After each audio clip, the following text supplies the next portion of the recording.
Assalamualaikum warahmatullahi wabarakatuh. Perkenalkan, nama saya Siti Nur Maftuhatin asal Malang dari program studi hukum keluarga Islam. Saya akan menyampaikan resum materi kemarin yang disampaikan oleh Wakil Rektor Akademik yaitu Profesor Dr. Umu Sumbolah MAG. UIN Maulana Malik Ibrahim Malang memiliki kurang lebih 500 mahasiswa asing dari 34 negara. Di sini juga mendirikan kurikulum internasional. Rencana induk perkembangan UIN Malang dan rencana strategi, maka kampus ini berada pada tahap pengakuan internasional dan reputasi internasional. Oleh karena itu, program-program yang mendukung upaya-upaya internasionalisasi universitas akan selalu mendapatkan dukungan dan tidak kalah upaya internasionalisasi, yaitu dengan mendorong dosen dan mendorong mahasiswa untuk mempublikasikan hasil riset ke dalam presiden nasional maupun jurnal internasional reputasi, sehingga semua karya dosen dan mahasiswa itu bisa menambah visibility UIN Malang dan dapat meningkatkan peringkat universitas. UIN Malang memiliki kelebihan dalam melaksanakan pendidikan melakukan integrasi dan pendidikan integratif, yaitu memadukan sains dan Islam, dan juga ada integrasi kelembagaan, yaitu memadukan pendidikan tinggi dan pesantren untuk karakter manusia. Oleh karena itu, di sini sebagai pusat pengembangan karakter ulul albab, khususnya 2 pilar dari 4 pilar ulul albab, di sini pun ada tempat pengembangan bahasa asing, yaitu Arab, Inggris, Mandarin, dan lain-lain. Dan ada pula tempat untuk tahfidzul Quran dan hatiki yang memadai untuk mahasiswa yang ingin melanjutkan hafalannya.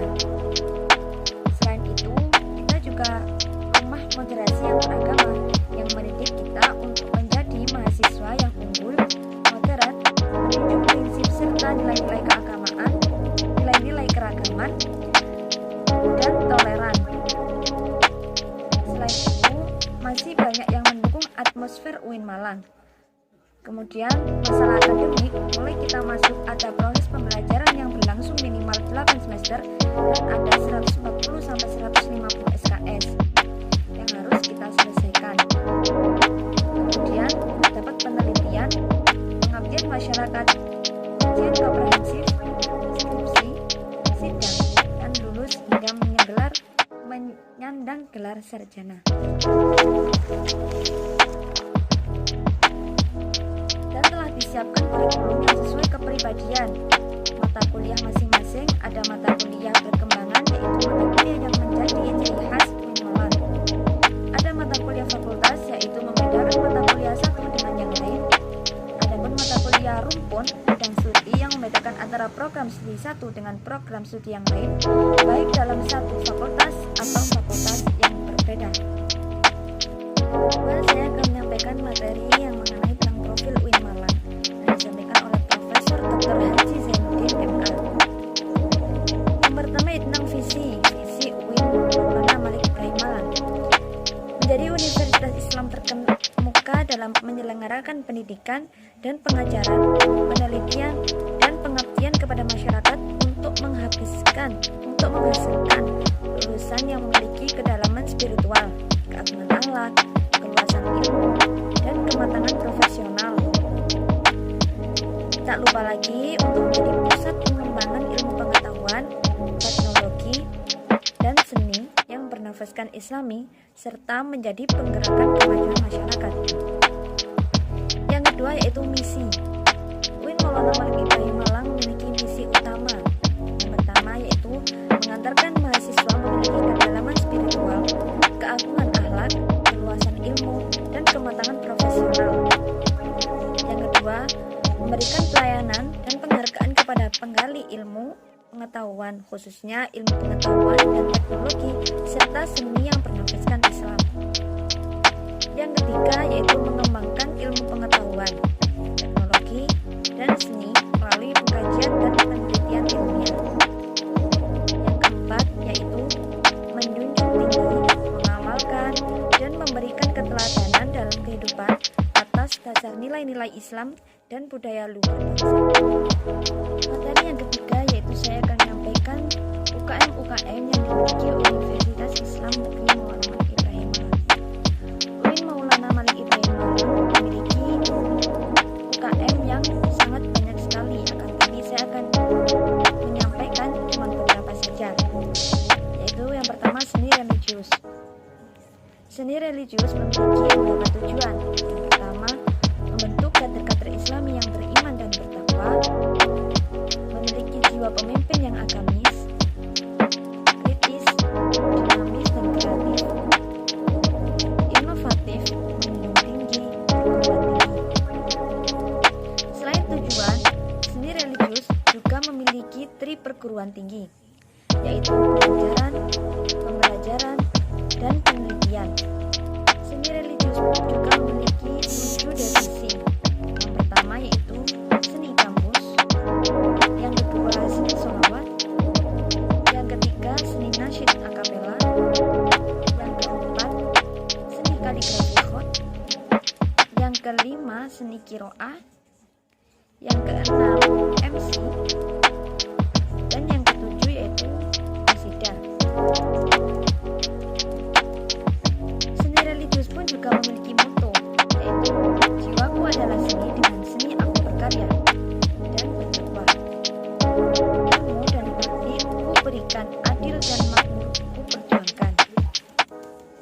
Yang kedua, saya akan memberikan penjelasan tentang seni teater, komedi, dan kontemporer. Seni teater komedi kontemporer berdiri sejak tahun 1986. Seni ini mewadahi segala macam kesenian. Teater komedi kontemporer memiliki motto, tidak ada seniman yang melatih, tapi adanya seniman yang terlatih. Selanjutnya yaitu Mapala Tursina. Mapala Tursina yaitu suatu UKM yang memiliki kegiatan utama: 1. Rekreasi, 2. Sosial, 3. Olahraga, 4. Ilmiah, dan dikenal dengan kegiatan Mapala Explore karena suka traveling. Yang selanjutnya yaitu UKM Unior. UKM Unior merupakan salah satu unit mahasiswa di UIN Malang yang mewadahi kegiatan olahraga. Tidak hanya memfasilitasi yang memiliki bakat saja, tapi juga bagi yang berminat. Unior menaungi 7 cabang olahraga. Yang pertama yaitu sepak bola, yang kedua bola voli, yang ketiga persatuan bulu tangkis, yang keempat persatuan tenis meja, yang kelima yaitu bola basket, yang keenam sepak takraw, dan yang ketujuh yaitu catur. Unior memiliki beberapa kegiatan. Yang pertama yaitu pastinya latihan yang rutin. Yang kedua yaitu sparring partner. Sparring partner merupakan bertanding dengan univ lain seluruh Indonesia, dan itu pasti dilakukan oleh seluruh cabang. Yang ketiga yaitu turnamen, dan yang keempat organisasi dan kemahasiswaan. Jadi meskipun Unior merupakan UKM yang bersifat olahraga, tetapi di sini juga mewarnai organisasi dan kepanitiaan. Unior ini sering menjuarai liga dan kemarin menjuarai lomba PTKIN seluruh Indonesia. Selanjutnya yaitu Kopma pada bulan, atau yang biasa disingkat menjadi Kopma PP, yaitu sebuah koperasi mahasiswa UIN Malang.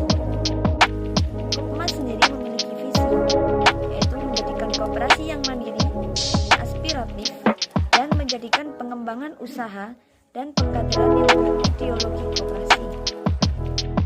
Selain visi, tak kalah koperasi juga memiliki misi, yaitu yang pertama, meningkatkan sejahtera anggota, yang kedua, membangun jiwa kooperasi dan entertainmentship, yang ketiga, pengembangan sumber daya anggota melalui pengkaderan atau pelatihan. sejak tahun 2000. Dan Kopma sendiri memiliki beberapa bidang. Yang pertama yaitu bidang usaha, yang kedua public relation, yang ketiga personalia yaitu bagian karyawan, yang keempat PSDA yaitu pengembangan sumber daya anggota. Kopma sendiri pun juga memiliki beberapa kegiatan.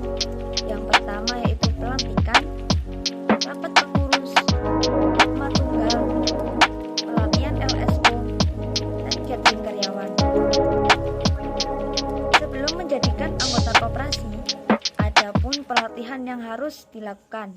Yang pertama yaitu pengisian formulir, yang kedua yaitu interview, yang ketiga orientasi, dan yang keempat pengumuman.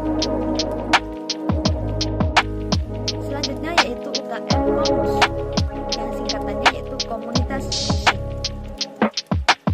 Komus memiliki 6 departemen. Yang pertama, Departemen Event Organizer, yang kedua Departemen Studio, yang ketiga Departemen Musik Manajemen, yang keempat Departemen Multimedia, yang kelima Departemen Public Relation, yang keenam Departemen Social Deployment.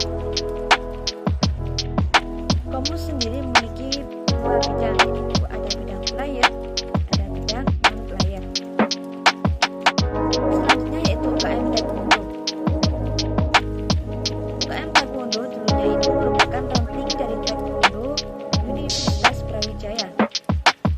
Dan ini dibuka sebab pemikiran salah satu mahasiswa UIN Malang yang kemudian ia mengusulkan untuk membuat Taekwondo sendiri di UIN Malang. Maka usulan tersebut itu disetujui oleh pelatih Taekwondo Universitas Brawijaya dan disahkan pada tahun 1995. Taekwondo memiliki visi menjadi unit kegiatan mahasiswa yang terkemuka dalam pelatihan ketaekwondoan, keorganisasian, keagamaan, untuk menghasilkan generasi yang berprestasi, siap fisik, mental, spiritual, dan akal dalam berjuang dan bersaing dalam kehidupan. UKM Taekwondo ini juga memiliki beberapa misi. Yang pertama yaitu melakukan pelatihan secara rutin dan insentif. Yang kedua, menyelenggarakan kegiatan yang berorientasi pendidikan. Yang ketiga, menyelenggarakan kegiatan yang berorientasi spiritual. Yang keempat yaitu menjaga sikap religius dalam melakukan kegiatan. Taekwondo ini latihannya 1 minggu itu 5 hari. Di sini pun juga ada agenda besar tiap tahun yang namanya Try-In, yaitu kejuaraan pada umumnya akan tapi hanya lingkup internal, yaitu hanya lingkup UIN saja. Program besar selanjutnya yaitu Kasuku. Kasuku adalah latihan alam yang biasanya dilakukan di pantai dan konsepnya tidak ada tekanan sama sekali. Sebelum ada anggota baru, selalu ada diklat dan ini merupakan salah satu syarat untuk ikut Taekwondo. Agenda-agenda itu hanya sebagian saja. Masih ada banyak lagi agenda-agenda Taekwondo yang berada di UIN Maulana Malik Ibrahim. Taekwondo memiliki motto, yaitu 1. Aku tidak menganggap diriku nomor 1, tapi aku tidak mau menjadi nomor 2. Yang kedua, ilmuku bukan untuk berkelahi, tapi untuk bela diri. Yang ketiga, ilmuku untuk berprestasi, bukan untuk menyombongkan diri. Selanjutnya yaitu UKM Jepret Klub Fotografi. Jepret Klub Fotografi memiliki visi dan misi, yaitu menjadikan alternatif pilihan bagi mahasiswa yang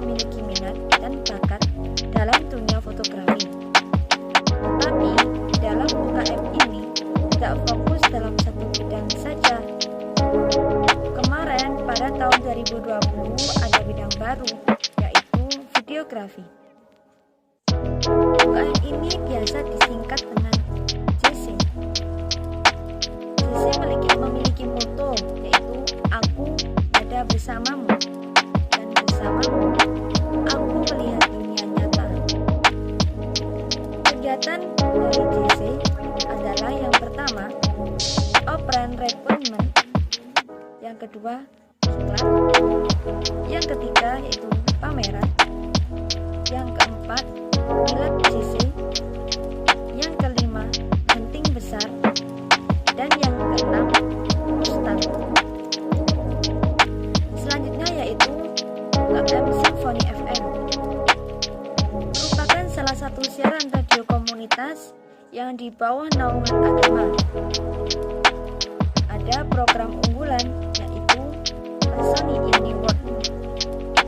Biasanya mendatangkan penyanyi yang ada di Jawa Timur. Simfoni kegiatan yang dimulai dari jam 7 sampai jam 10. Akan tetapi tidak akan bentrok dengan kegiatan mahat ataupun kegiatan yang ada di kampus. Selanjutnya yaitu UKM LKP2M. LKP2M merupakan unit kegiatan mahasiswa yang fokus pada 3 kegiatan, yaitu yang pertama kajian, yang kedua penelitian, yang ketiga pengembangan. UKM ini mewadahi bagaimana kita menjadi mahasiswa yang memiliki akreditabilitas. Mereka memiliki cita-cita agar mahasiswa memiliki kedalam sikap intelektual. Selain aktif menulis naskah riset LPK2M, juga menulis banyak buku. Selain itu, juga aktif dalam mengikuti kompetisi, dalam mengikuti lomba, dan beberapa prestasi-prestasi lainnya. Selain itu, LKP2M juga aktif menulis ide-ide dalam media sosial. Selanjutnya yaitu UAPM Inovasi.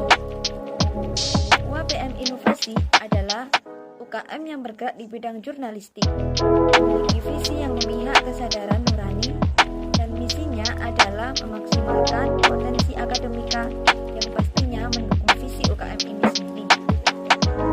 Produk jurnalistik di sini ada 3, yaitu yang pertama website, yang kedua koran tempel yang berisi fokus isu yang ada pada kampus dan biasa ditempel di kampus yang sekiranya bisa dibaca oleh mahasiswa.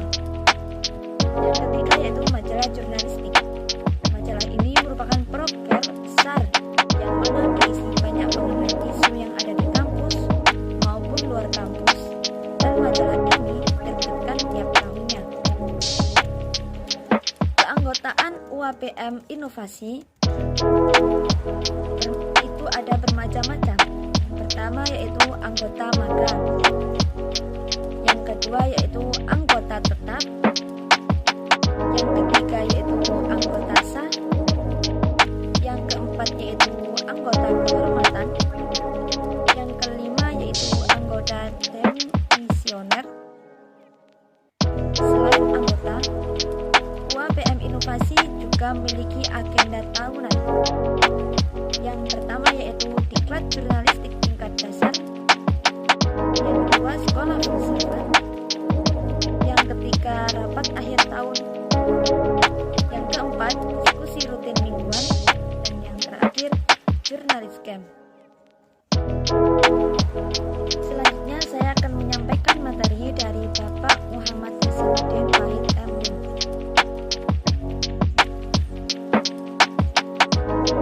Alhamdulillah, sekarang presentasi COVID menurun, dan apabila vaksin bagus, semua warga menaati peraturan, maka level PPKM akan menurun. Dan COVID ini kunci untuk mengendalikan, yaitu ada 2. Yang pertama yaitu mempercepat vaksinasi, dan yang kedua yaitu disiplin berprogres. Efek dari pandemi tidak hanya kesehatan, tapi keadaan ekonomi pun terserang. Dan alhamdulillah, keadaan ekonomi sekarang sudah stabil. Kuncinya satu, kalau COVID naik, maka ekonomi turun. Dan kalau COVID turun, maka ekonomi pun naik. Selain ekonomi, pendidikan pun juga menurun. Persepsi orang tua pun, ia tidak sanggup mengajari anaknya di rumah, inginnya gurunya yang mengajar. Karena itu, pemerintah melakukan banyak kegiatan, yaitu seperti bantuan-bantuan pada sekolah, siswa, dan bantuan-bantuan yang lainnya yang menyangkut sekolah. Dan fasilitas ini sangat penting untuk semuanya. Dan saya mengajak kalian semua untuk melakukan kolaborasi hexahelix, yaitu bertujuan untuk memperbaiki keadaan yang sedang dialami saat ini. Dan ini menjadi kunci agar kita bisa keluar dari COVID-19. Kolaborasi ini harus diselesaikan dengan menghadapi penghalang-penghalang yang saat ini sedang merajalela, yaitu minimal ada 3. Pertama, kemajuan teknologi. Kemajuan teknologi ini sudah menggeser dari dunia nyata ke dunia maya. Digitalisasi besar-besaran terjadi di mana-mana. Semua harus melek teknologi. Di mana-mana tangan tidak memegang Quran atau buku, melainkan smartphone. Dan kemajuan teknologi ini sudah mencapai 4.0 dan akan mencapai 5.0. Maksudnya yaitu kemungkinan ada hologram-hologram yang tidak bisa dibendung. Siapa yang mau menguasai dunia, dia harus menguasai IT. Dan apabila tidak, maka ia akan dijadikan budak oleh IT, kata filsuf Prancis. Yang kedua yaitu zero beragama. Biasanya, orang yang tidak menguasai IT, maka larinya ke agama.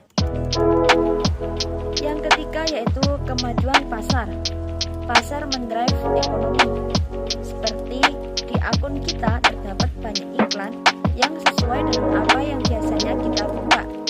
Karena HP kita telah dikirimi dan dikuasai oleh pemilik pasar yang biasanya kita buka. Sedangkan kita tidak menggunakan algoritma. Sedangkan dengan kita mengetahui algoritma, maka kita akan lebih tahu kesukaan orang itu, khususnya bagi mahasiswa. Kalau itu bisa didapat, maka proses mengajar kita akan sesuai apa yang mereka inginkan. Akan tetapi, kita masih belum sampai pada situ. Dan inilah beberapa yang harus didapat atau dimiliki oleh UIN Maulana Malik Ibrahim. Yang pertama, hendaknya kita menguasai digital.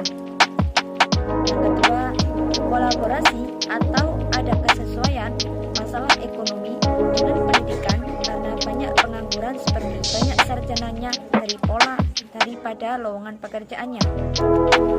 Yang ketiga yaitu socio-technopreneur, yaitu menyelesaikan masalah sosial dengan teknologi dan entrepreneurship. Maka apabila ini bisa dilakukan, tidak akan ada mahasiswa pengangguran. 4. Tetap menjadi Islami yang lama, merangkul dan menjadi gradator departemen dalam terorisasi dan radikalisasi. Kalau UIN memiliki ini, maka tidak akan tertinggal dalam sejarah. Dan kita harus menjadi generasi unggul, yaitu dengan cara 1. Keagungan moral dan spiritual. 2. Gantung ilmu pengetahuan. 3. Harus memiliki digital quotient. 4. Punya kesolehan sosial. Selanjutnya saya akan menyampaikan materi dari Bapak Basri Zain, yaitu menyampaikan tentang moderasi beragama yang berjudul Conceptualizing the Moderation on the Context of Indonesia Islam. Orang sering menilai seseorang soleh itu dinilai dari aksesorisnya. Lebih label sosial, Islam atau Muslim liberal, sekuler, pragmatis, modernis, tradisionalis, fundamentalis, ekstremis, teroris. Label kontemporer yang viral yaitu moderat Islam dan Islam Nusantara. Kita jangan kalah oleh orang Arab. Pakailah aksesorisnya biar tampak dan tidak kalah oleh orang Arab yang mungkin ilmunya kurang seperti ceramah, dakwah, memimpin organisasi. Memang gak ada yang namanya Islam Nusantara dan lain-lain. Yang ada hanya Islam saja. Tapi menurut sosiologis ada perbedaan karena beda pemahaman, ada yang radikal, ekstrim, dan lain-lain. Definisi moderasi yaitu secara etimologis wasatiyah berarti jalan tengah, posisi tengah, berkeadilan. Secara terminologis, pemahaman atau praktek keagamaan yang menjunjung tinggi kesetaraan, keberagaman, toleransi dengan berpijak pada prinsip tawazun antara rasio atau logika teks serta konteks. Dasar teologis Al-Quran Surah Al-Baqarah ayat 143. Beberapa hadis dalam Sahih Bukhari, Legal Opinion of the Jurist and Muslim Scholars. Kenapa moderasi relevan dan urgent di Indonesia? Yang pertama, karakter Islam sebagai agama rahmat lil alamin yang menjunjung tinggi keadaban dan harmoni inter dan antar makhluk agama. Yang kedua yaitu historisitas Islam Indonesia. Maksudnya Islam Nusantara ya dakwah not war. Yang ketiga yaitu karakter masyarakat Indonesia yang lekat dengan kesantunan dan harmoni, akar tradisi Hindu, Buddha, dan lain-lain. We are not the Middle Eastern Arab. Yang keempat yaitu ideologi bangsa Pancasila dan moto Bhinneka Tunggal Ika. Pesan yang pertama, mahasiswa harus memerankan diri sebagai agent of change dalam menguatkan dan mendiskriminasi agenda moderasi. Yang kedua, mahasiswa harus mengedepankan kepentingan kebangsaan dan keagamaan sesuai dengan prinsip moderasi. Yang ketiga yaitu mahasiswa UIN harus cerdas, akademis, religius, dan berkebinekaan. Yang selanjutnya saya akan menyampaikan tentang SEMA Universitas. SEMA singkatan dari Senat Mahasiswa yang merupakan organisasi UIN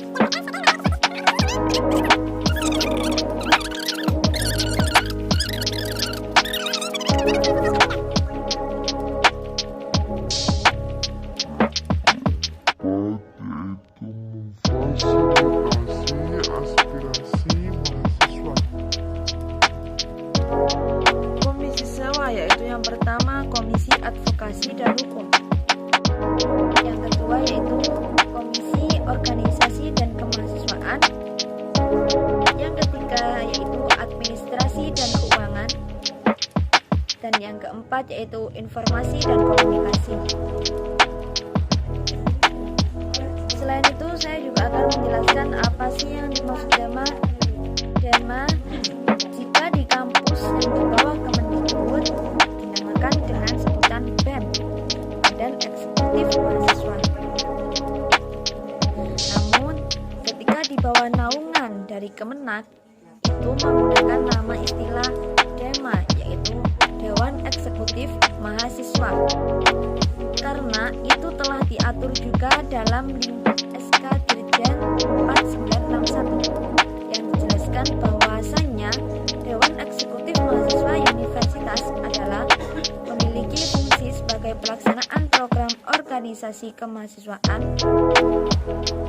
Yang kedua, sebagai lembaga yang akan mengkoordinasikan dan mengkondisikan instruksi pelaksanaan kegiatan kemahasiswaan di tingkat universitas. Yang kedua, apa sih tugas dari Dewan Eksekutif Mahasiswa itu? Universitas yaitu yang pertama adalah melaksanakan program kerja organisasi yang sudah disiapkan Senat Mahasiswa Universitas. Tugas yang kedua yaitu mengkomunikasikan dan menginformasikan kegiatan kemahasiswaan di tingkat universitas. Dan yang ketiga yaitu menginstruksikan pelaksanaan kegiatan universitas. Harus ada beberapa kementerian yang kemudian menjabarkan, menerjemahkan keinginan kita di Dewan Eksekutif Mahasiswa agar semua yang dimaksudkan sebagai upaya pengembangan ataupun soft skill dari mahasiswa UIN Maulana Malik Ibrahim Malang. Ada 6 kementerian di sini yang ada di kami. Pertama yaitu Kementerian Dalam Negeri. Kementerian Dalam Negeri ini nantinya akan mengkoordinasikan atau mengkomunikasikan di lingkungan internal Universitas UIN Maulana Malik Ibrahim Malang sendiri. Untuk gerak langkah ke eksternal, kita punya Kementerian Luar Negeri yang akan mengkomunikasikan lembaga-lembaga di UIN Malang dengan lembaga sehingga tidak kuat secara internal tapi juga secara eksternal. Nah, selanjutnya adalah Kementerian Agama. Kementerian Agama ini adalah bentuk upaya kami berkolaborasi sebagai kampus yang ulul albab, dapat integrasi keilmuan, di situ ilmu sains dengan ilmu agama. Yang nantinya akan ketemu di titik-titik yang kemudian menjadi kekuatan kita sebagai insan ataupun mahasiswa UIN Maulana Malik Ibrahim Malang yang memiliki jargon mahasiswa ulul albab. Berikutnya yaitu Kementerian Pengembangan dan Kreativitas. Tentu kita tetap berkoordinasi antara kementerian untuk mendukung beberapa program-program kemahasiswaan atau program kerja yang dicanangkan oleh Dewan Eksekutif Mahasiswa sendiri agar menjadi satu kesatuan yang beberapa program-program kemahasiswaan atau program kerja yang dicanangkan oleh Dewan Eksekutif Mahasiswa itu sendiri agar menjadi satu kesatuan yang untuk pengembangan kita tetap terus memberikan support kepada teman-teman yang tergabung di kabinet kita, Kabinet Sakti. Ya, untuk periode 2021 hingga kita melakukan beberapa langkah kreativitas untuk mewujudkan apa yang dicita-citakan oleh kita bersama. Yang terakhir yaitu Kementerian Komunikasi dan Informasi. Untuk ini lebih ke publikasi, yang lebih ke sandungan apa yang dilakukan, apa yang dilaksanakan, beberapa kegiatan-kegiatan yang telah ataupun yang akan dilaksanakan oleh Dewan Eksekutif Mahasiswa Universitas.